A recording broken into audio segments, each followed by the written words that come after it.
Chapter 1. Ogre. Millie the ghost was beautiful. Of course, she wasn't a ghost anymore, so she was Millie the nurse. She was not especially bright, and she was hardly young. She was 29 years old as she reckoned it, and about 829 as others reckoned it. The oldest creature currently associated with Castle Roogna. She had been ensorcelled as a maid of 17, 8 centuries ago, when Castle Roogna was young, and restored to life at the time of Dor's birth. In the interim she had been a ghost, and the label had never quite worn off. And why should it? By all accounts, she had been a most attractive ghost. Indeed, she had the loveliest glowing hair, flowing like poppycorn silk to the dimpled backs of her knees. The terrain those tresses covered in passing was... How was it that Dor had never noticed it before? Millie had been his nurse all these years, taking care of him while his parents were busy, and they tended to be busy a great deal of the time. Oh, he understood that well enough. He told others that the king trusted his parents Bink and Chameleon, and anyone that king trusted was bound to be very busy, because the king's missions were too important to leave to nobodies. All that was true enough, but Dorn knew his folks didn't have to accept all those important missions that took them all over the land of Xanth and beyond. They simply liked to travel, to be away from home. Right now they were far away in Mundania, and nobody went to Mundania for pleasure. It was because of him, because of his talent. Dor remembered years ago when he had talked to the double bed Bink and Chameleon used, and asked it what had happened overnight, just from idle curiosity, and it had said, well, it had been quite interesting, especially since Chameleon had been in her beauty stage, prettier and stupider than Millie the ghost, which was going some. But his mother had overheard some of that dialogue, and told his father, and after that, Dor wasn't allowed in the bedroom any more. It wasn't that his parents didn't love him, Bink had carefully explained. It was that they felt nervous about what they called invasion of privacy. So they tended to do their most interesting things away from the house, and Dor had learned not to pry. Not when and where anyone in authority could overhear, at any rate. Millie took care of him. She had no privacy secrets. True, she didn't like him talking to the toilet, though it was just a pot that got emptied every day into the back garden where dung beetles magicked the stuff into sweet-smelling roses. Dor couldn't talk to roses because they were alive. He could talk to a dead rose, but then it remembered only what had happened since it was cut, and that wasn't very much. And Millie didn't like him making fun of Jonathan. Apart from that, she was quite reasonable, and he liked her. But he had never really noticed her shape before. Millie was very like a nymph, with all sorts of feminine projections and softnesses and things, and her skin was as clear as the surface of a milkweed pod just before it got milked. She usually wore a light gauzy dress that lent her an ethereal quality strongly reminiscent of her ghosthood, yet failed to conceal excitingly gentle contours beneath. Her voice was as soft as the call of a wraith, yet she had more wit than a nymph, and more substance than a wraith. She had... Oh, what the fudge am I trying to figure out? Dor demanded aloud. How should I know? The kitchen table responded irritably. It had been fashioned from gnarled acorn wood, and it had a crooked temper. Millie turned, smiling automatically. She had been washing plates at the sink. She claimed it was easier to do them by hand than to locate the proper cleaning spell, and probably for her it was. The spell was in powder form, and it came in a box the spellcaster made up at the palace, and the powder was forever running out. Few things were more annoying than chasing all over the yard after running powder. So Millie didn't take a powder. She scrubbed the dishes herself. "Are you still hungry, Dor?" "No," he said, embarrassed. He was hungry, but not for food, if hunger was the proper term. There was a hesitant, somewhat sodden knock at the door. Millie glanced across at it, her hair rippling down its luxuriant length. "That will be Jonathan," she said brightly. Jonathan the zombie. Dor scowled. It wasn't that he had anything special against zombies, but he didn't like them around the house. They tended to drop putrid chunks of themselves as they walked, and they were not pretty to look at. "Oh, what do you see in that bag of bones?" Dor demanded, hunching his body and pulling his lips in around his teeth to mimic the zombie mode. "Why, Dor, that isn't nice. Jonathan is an old friend. I've known him for centuries." No exaggeration. The zombies had haunted the environs of Castle Roogna as long as the ghosts had. Naturally, the two types of freaks had gotten to know each other. But Millie was a woman now, alive and whole and firm. Extremely firm, Dor thought, as he watched her move trippingly across the kitchen to the back door. Jonathan was, in contrast, a horribly animated dead man, a living corpse. How could she pay attention to him? "Beauty and the Beast," he muttered savagely. Frustrated and angry, Dor stalked out of the kitchen and into the main room of the cottage. The floor was smooth, hard-rind, polished until it had become reflective, and the walls were yellow-white. He banged his fist into one. "Hey, stop that!" the wall protested. "You'll fracture me. I'm only cheese, you know."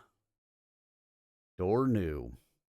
The house was a large, hollowed-out cottage cheese, long since hardened into rigidity. When it had grown, it had been alive, but as a house, it was dead, and therefore he could talk to it. Not that it had anything worth saying. Dor stormed on out the front door. "Don't you dare slam me," it warned, but he slammed it anyway, and heard its shaken groan behind him. That door had always been more ham than cheese. The day outside was gloomy. He should have known. Jonathan preferred gloomy days to come calling, because they kept his chronically rotting flesh from drying up so quickly. In fact, it was getting about to rain. The clouds were kneading themselves into darker convolutions, getting set to clean out their systems. "Don't you water on me!" Dor yelled into the sky in much the tone that Dor had used on him. The nearest cloud chuckled evilly, with a sound like thunder. "Dor, wait!" a little voice called. It was Grundy the Golem. Actually, no Golem anymore. Not that it made much difference. He was Dor's outdoor companion, and was always alert for Dor's treks into the forest. Dor's folks had really fixed it up so he would always be supervised by people like Millie, who had no embarrassing secrets, or like Grundy, who didn't care if they did. In fact, Grundy would be downright proud to have an embarrassment. That started Dor on another chain of thought. Actually, it wasn't just Bink and Chameleon. Nobody in Castle Roogna cared to associate too closely with Dor, because all sorts of things went on that the furniture saw and heard, and Dor could talk to the furniture. For him, the walls had ears and the floors had eyes. What was wrong with people? Were they ashamed of everything they did? Only King Trent seemed completely at ease with him, but the king could hardly spend all his time entertaining a mere boy. Grundy caught up. "This is a bad day for exploring, Dor," he warned. "That storm means business." Dor looked dourly up at the cloud. "Go soak your empty head," he yelled at it. "You're no thunderhead, you're a dunderhead." He was answered by a spate of yellow hailstones, and had to hunch over like a zombie and shield his face with his arms until they passed. "Be halfway sensible, Dor," Grundy urged. "Don't mess with that mean storm. It'll wash us out." Dor reluctantly yielded to common sense. "We'll seek cover, but not at home. The zombie's there." "I wonder what Millie sees in him," Grundy said. "That's what I asked." The rain was commencing. They hurried to an umbrella tree, whose great thin canopy was just spreading to meet the droplets. Umbrella trees preferred dry soil, so they shielded it against rain. When the sun shone, they folded up, so as not to obstruct the rays. There were also parasol trees, which reacted oppositely, spreading for the sun and folding for the rain. When the two happened to seed together, there was a real wilderness problem. Two larger boys, the sons of palace guards, had already taken shelter under the same tree. "Well," one cried, "if it isn't the dope who talks to chairs." "Go find your own tree, twerp," the other boy ordered. He had sloping shoulders and a projecting chin. "Look, Horsejaw," Grundy snapped. "This tree doesn't belong to you. Everyone shares umbrellas in a storm." "Not with chair talkers, midget."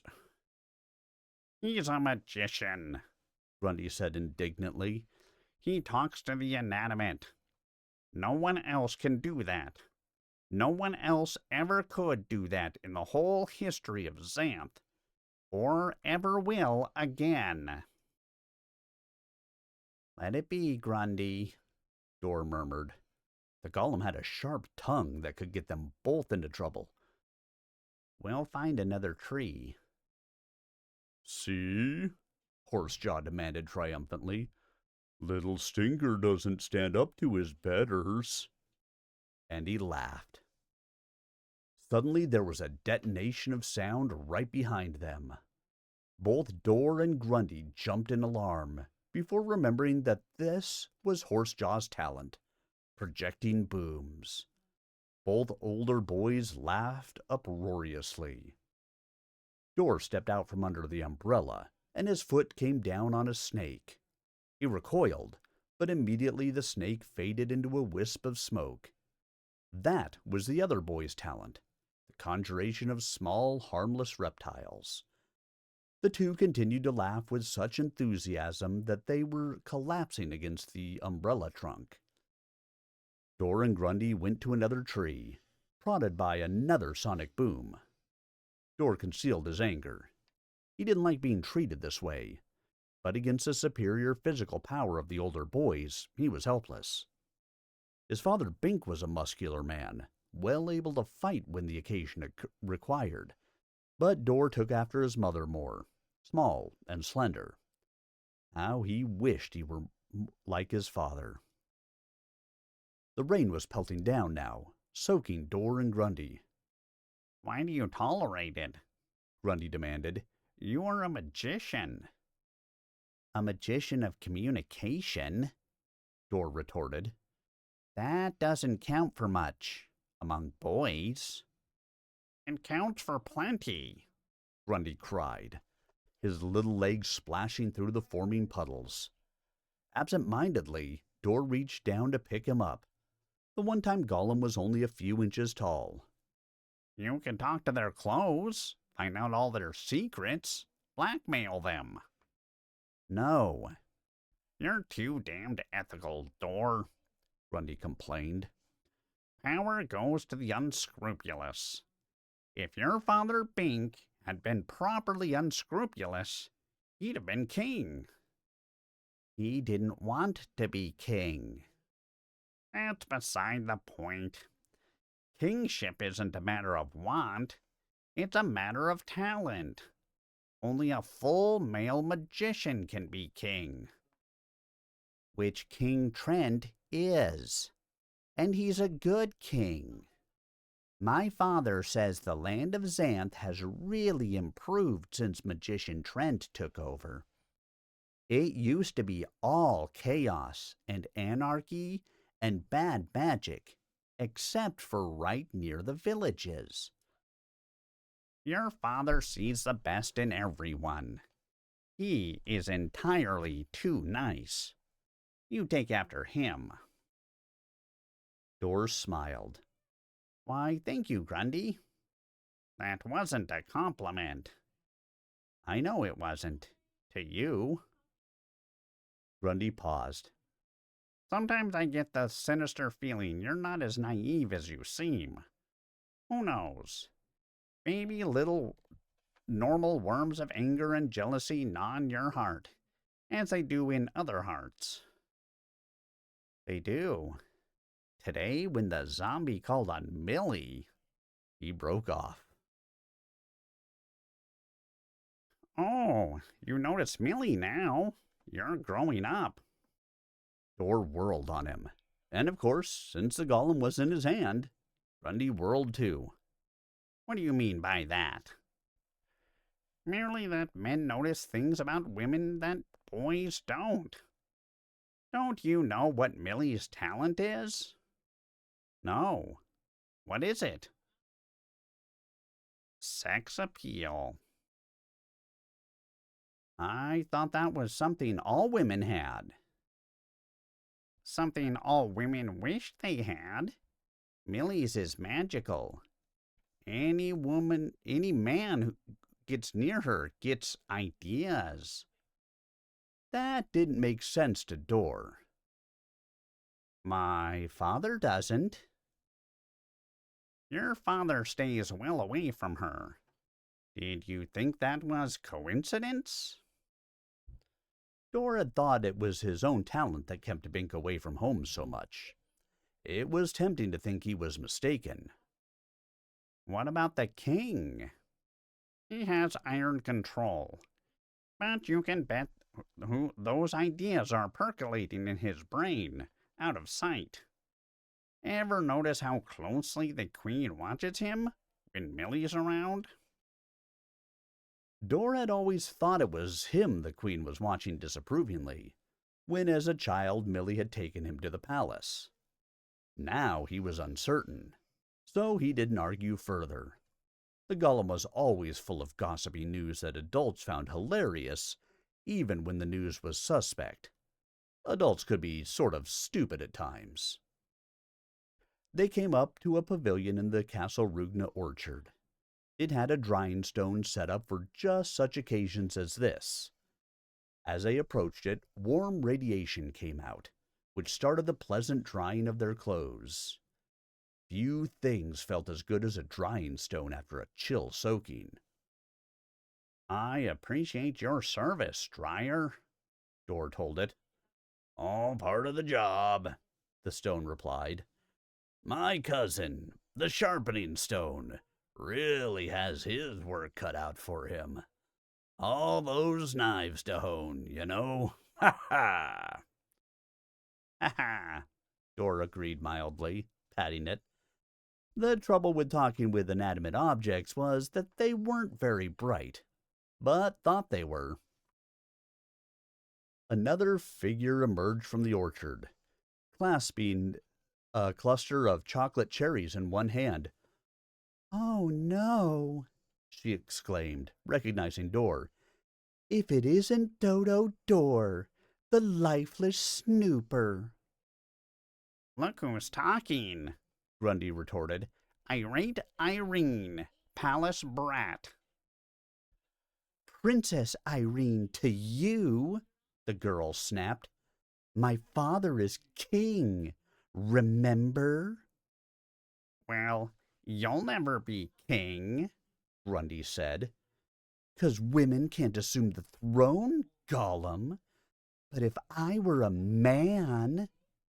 If you were a man, you still wouldn't be king, because you don't have magician caliper magic.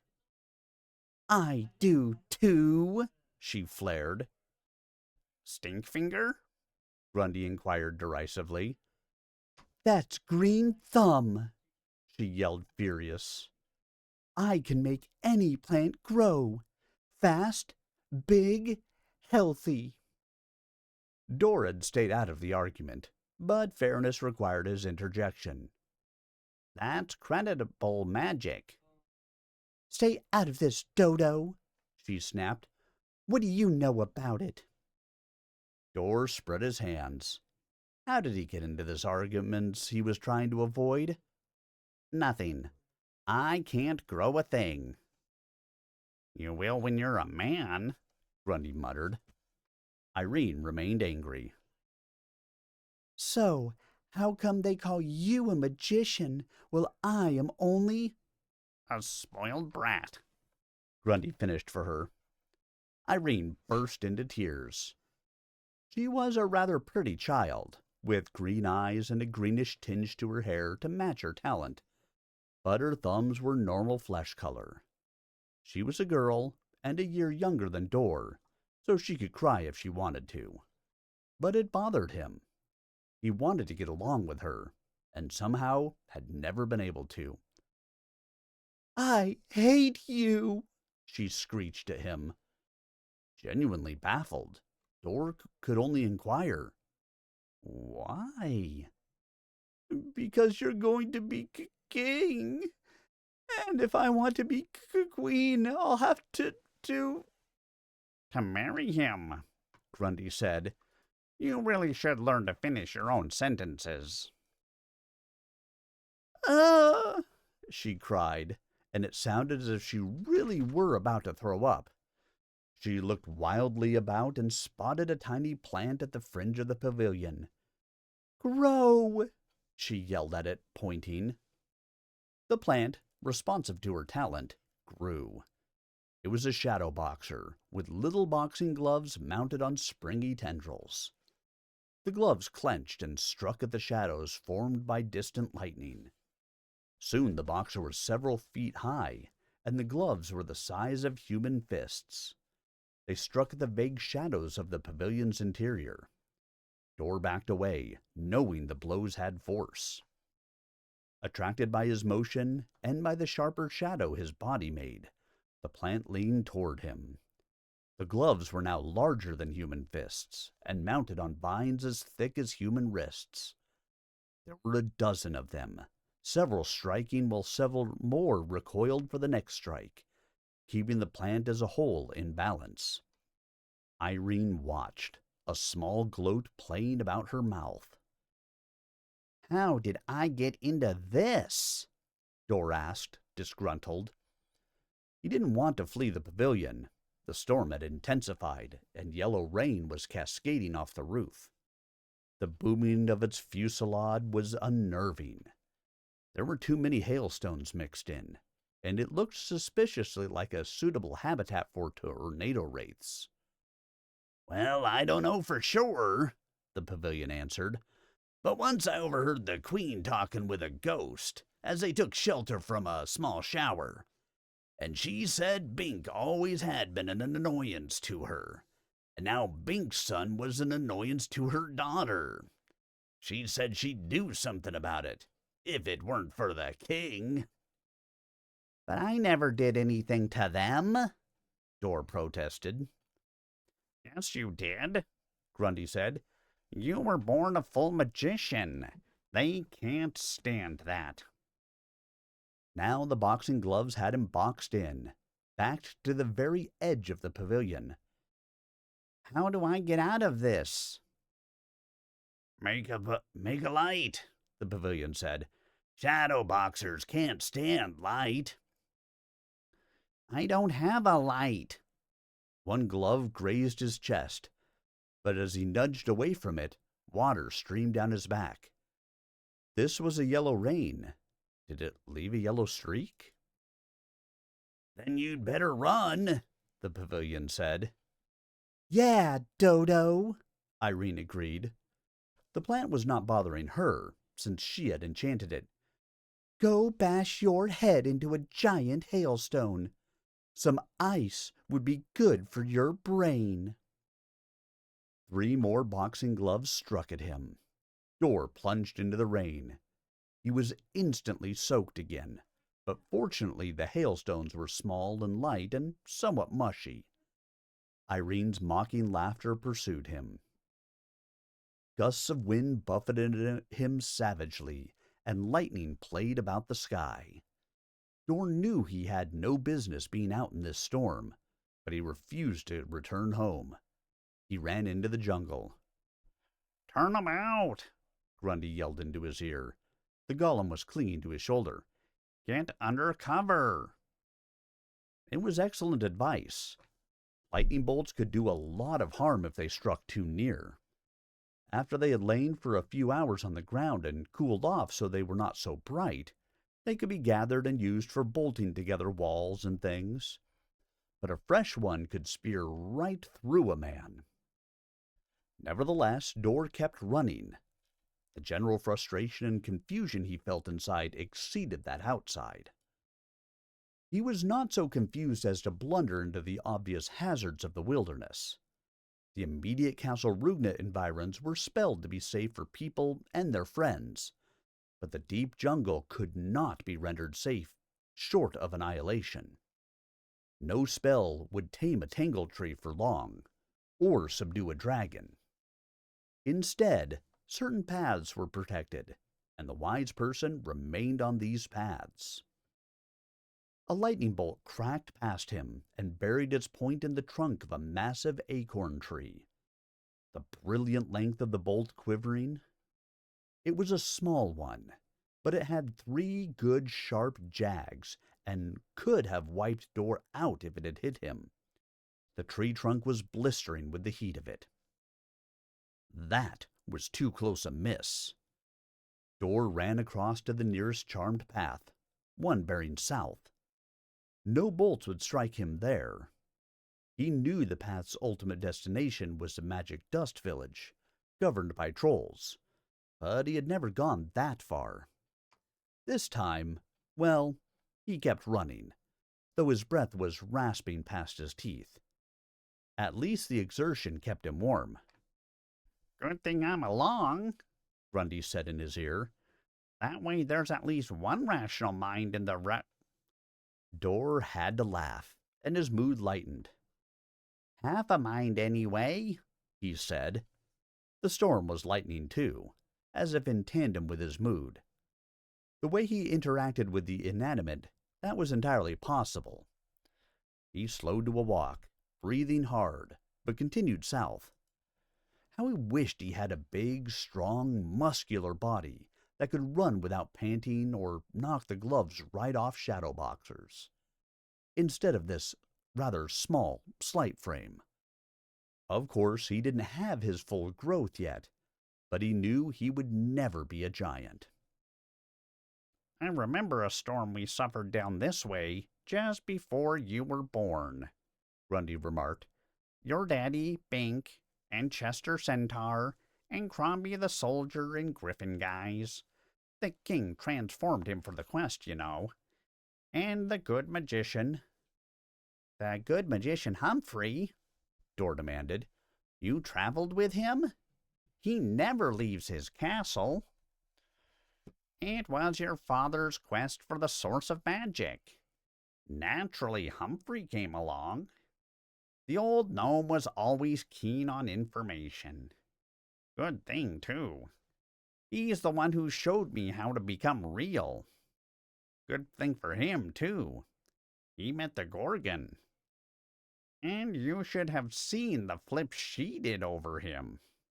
The first man she could talk to who didn't turn to stone.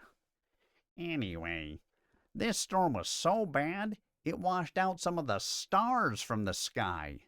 They were floating in puddles." Stop, Grundy, Dor cried, laughing. I believe in magic, as any sensible person does, but I'm not a fool. Stars wouldn't float in water. They would fizzle out in seconds. Maybe they did. I was riding a flying fish at the time, so I couldn't see them too well. But it was some storm. There was a shudder in the ground, not thunder. Dor halted, alarmed. What is that? Sounds like the tramp of a giant to me, Grundy hazarded. His talent was translation, and he could interpret anything any creature said. But footfalls weren't language. Or worse, it just might be. Suddenly it loomed from the gloom. An ogre, Dor finished, terrified. right on the path. How could the enchantment have failed? We're supposed to be safe on these. The ogre tramped on toward them, a towering hulk more than twice Dor's height, and broad in proportion.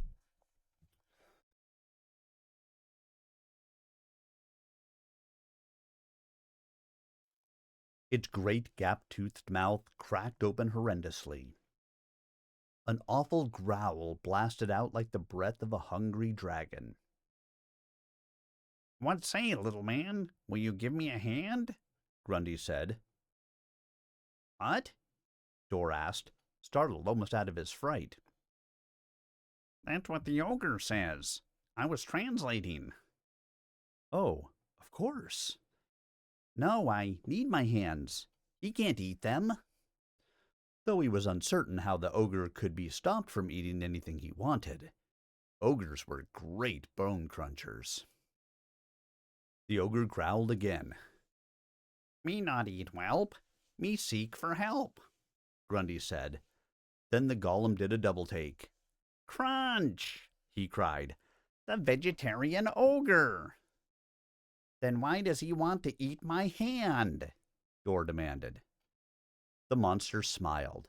The expression most resembled the opening of a volcanic fissure. Gassy breath hissed out. You loudmouth twerp, hardly bigger than a burp.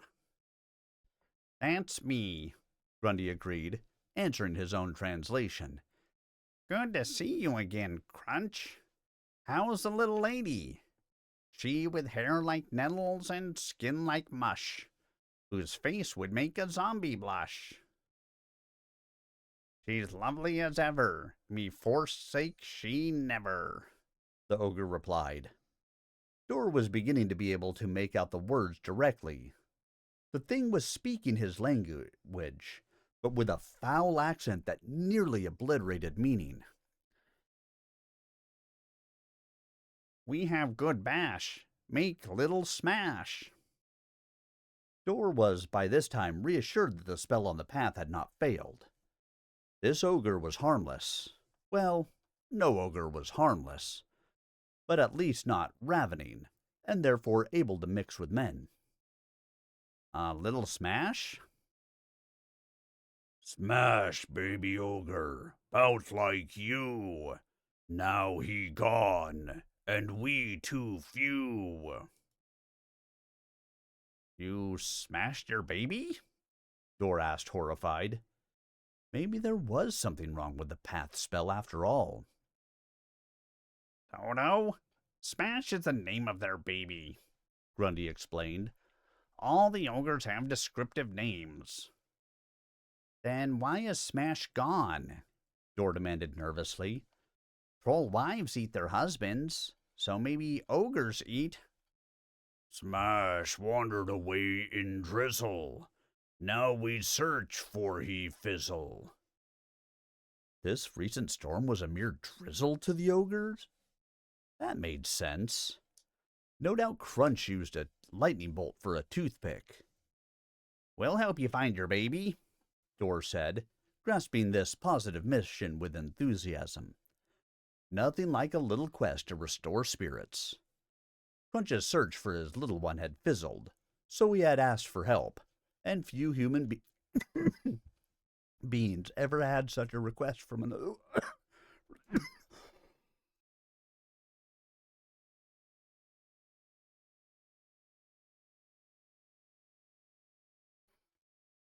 had such a request from an ogre.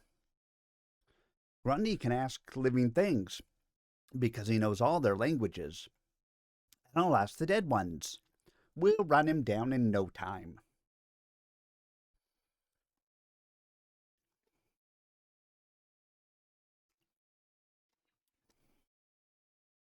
Crunch heaved a grateful sigh that almost blew Door down. Quickly they went to the spot where the tyke had last been seen. Smash had, Crunch explained, been innocently chewing up nails, getting his daily ration of iron, then must have wandered away. Did the little ogre pass this way? Door asked a nearby rock. Yes, he went toward that tree, the rock replied.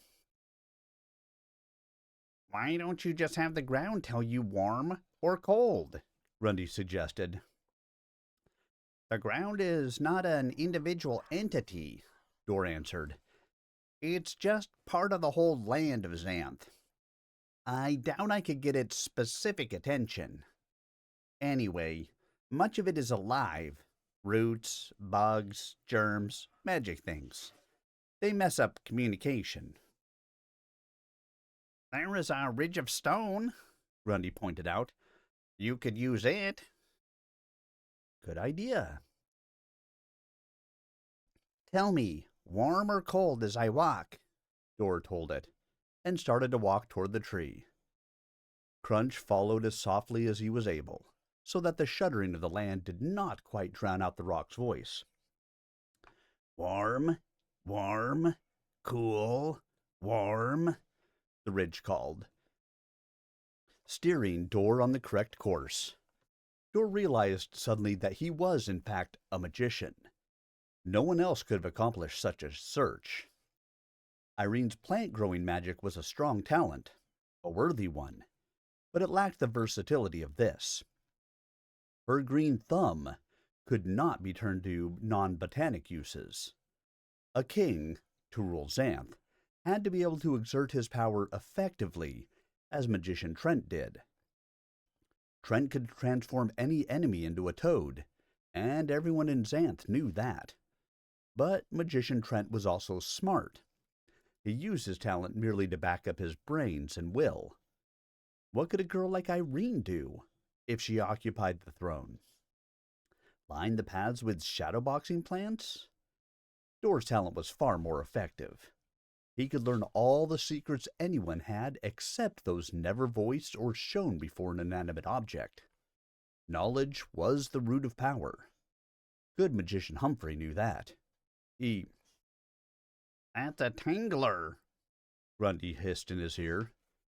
Door's attention snapped back to the surface. Good thing that Gollum had stayed with him, instead of questioning creatures on his own. Door had been mindlessly reacting to the ridge's directives, and now stood directly before a medium-sized tangle tree, which was no doubt why Grundy had remained, knowing that Door was prone to such carelessness. Little Smash had gone there. I could ask it, Grundy said, but the tree would probably lie, if it didn't just ignore me. Plants don't talk much anyway. Crunch stepped close. He roared, poking one club-like finger at the dangling tentacles. The message needed no translation. The Tangler gave a vegetable keen of fear and whipped its tentacles away. Door, amazed, stepped forward. warm, The ridge said. Door stepped nervously into the circle normally commanded by the Tangler. cool, The ridge said. So the little ogre had steered just clear of the tree and gone on. Close call for tyke and tree. But now the trail led toward the deep cleft of a nickelpede warren. Nickelpedes would gouge discs out of the flesh of anything, even an ogre.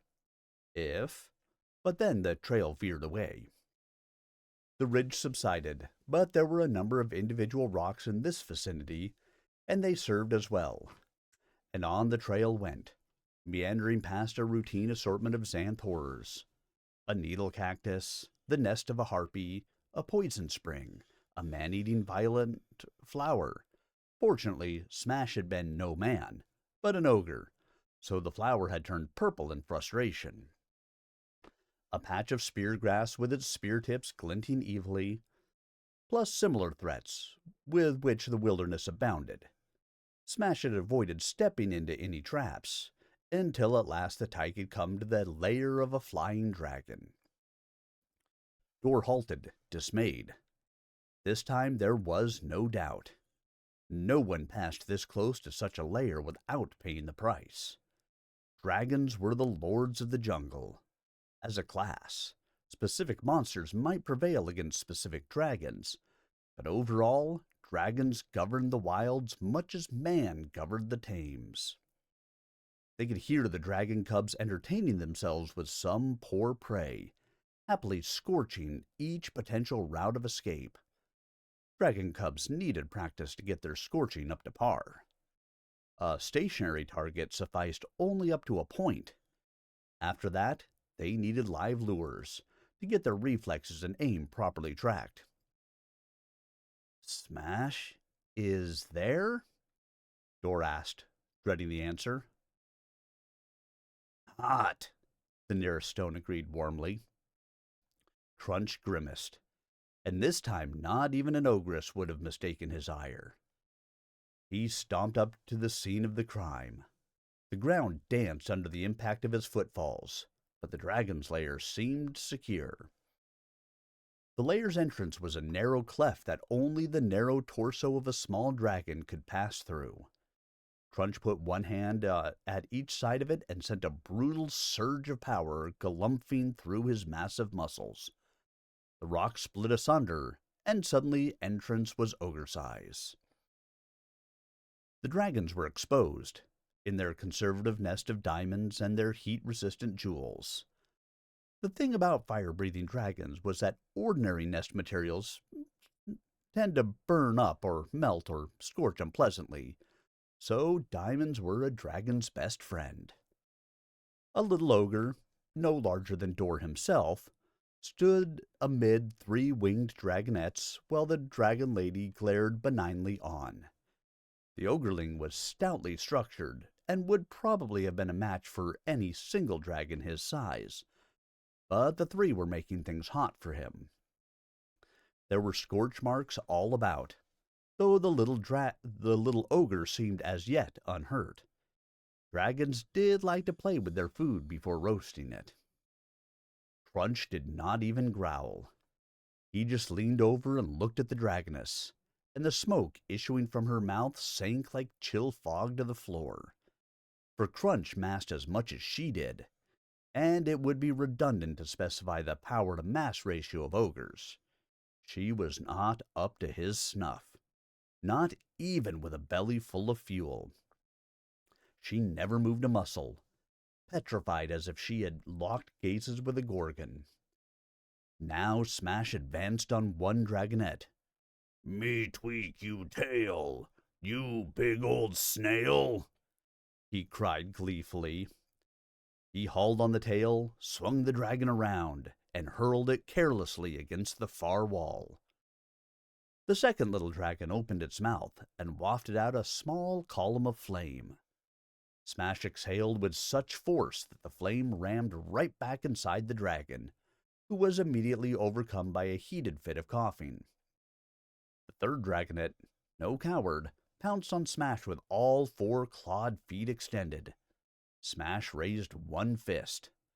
The dragon landed squarely on it, its head and tail whipping around to smack into each other. It fell on the bed of diamonds, stunned. Even the littlest ogre was tougher than its weight in dragons, when the odds were evened. Dor had not believed this before. He had thought it was mere folklore. "Now games are through. To home with you," Crunch said, reaching in to lift his son out of the lair by the tough scruff of the neck. With his other fist, Crunch struck the nest so hard that the diamonds bounced out in a cloud, scattering all over the landscape. The dragoness winced. She would have a tedious cleanup chore to do. Without a backward glance at her, they tramped away, except for Grundy, who couldn't resist putting in a last word. Good thing for you, you didn't hurt the tyke, he called to the dragon lady. If you had, Crunch might have gotten angry. You wouldn't like him when he's angry. Fortunately, Crunch was now in a good mood. Little man, help we. How pay we fee? The ogre inquired of Dor. Abashed, Dor demurred. We were happy to help, he said. We have to get home now. Crunch considered. This took some time. He was big, but not smart. He addressed Grundy. Gollum tell true. What can me do? Oh, Dor doesn't really need any help, Grundy said. He's a magician. Crunch swelled up ominously.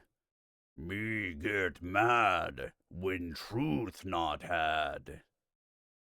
Daunted, Grundy responded quickly. Well, the boys around Castle Roogna do tease Dor a little. He's not as big and strong as the big boys, but he has more magic, so they sort of... Crunch cut him off with an impatient gesture. The ogre picked Dor up gently in one huge hand, fortunately not by the scruff of the neck, and carried him north along the path. Such was the ogre's stride, they were very soon at the edge of the Castle Roogna orchard. He set Dor down and stood silently while Boy and Gollum proceeded forward. Thanks for the lift, Dor said weakly. He was certainly glad this monster was a vegetarian. Crunch did not respond. Frozen in his hunched-over position, he most resembled the massive stump of a burned-out gnarlbole tree. Awkwardly, Dor went on toward his home, passing near the umbrella tree. As luck would have it, the two bullies were still there. Both jumped up when they saw him, and eager for sport, ran out to bar his way. The little snooper's back, Horsejaw cried. What's he doing on a path meant for people? I wouldn't, Grundy said warningly. For answer, a little snake landed on his head. A sonic boom went off behind Dor. The boys laughed coarsely. Then the ground shuddered. The bullies looked around wildly, fearing an avalanche from nowhere. There was another shudder, jarring Dor's teeth. It was the ogre tramping forward under full steam.